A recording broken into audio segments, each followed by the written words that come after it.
गडचिरोलीत नक्षलमुक्त करण्याच्या मोहिमेसाठी पंतप्रधान नरेंद्र मोदींकडून मुख्यमंत्री फडणवीसांचं कौतुक। गडचिरोलीमधील विकास कामांवरून सुद्धा थोपटली फडणवीसांची पाठ।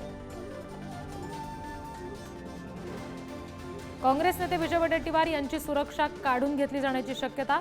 विरोधी पक्षनेते पद नसल्यामुळे Y+ सुरक्षेत कपात होणार। VIP सुरक्षेबाबत लवकरच गृह मंत्रालयाची बैठक। मी बाळासाहेबांचा निष्ठावंत शिवसैनिक, ठाकरेंची साथ सोडणार नाही।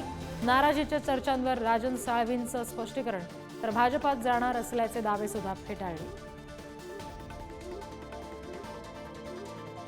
खातेवाटपाच्या 2 आठवड्यांनंतरही पालकमंत्री पदाचा तिढा सुटेना। ठाणे, रायगड, नाशिकसह 11 जिल्ह्यांच्या नियुक्त्या रखडल्या। दिल्ली दरबारी निर्णयाची शक्यता।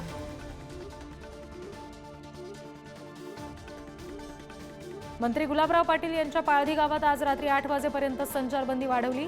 जाळपोळ तोडफोड करणाऱ्यांवर कठोर कारवाई होणार, गुलाबराव पाटील यांचं वक्तव्य। कल्याणमध्ये अल्पवयीन मुलीवर अत्याचार आणि हत्या प्रकरणातील आरोपी विशाल गवळीच्या कोठडीत 2 दिवसांची वाढ, तर अक्षय शिंदेप्रमाणे विशालचा एन्काउंटर होण्याची वकिलांकडून भीती व्यक्त।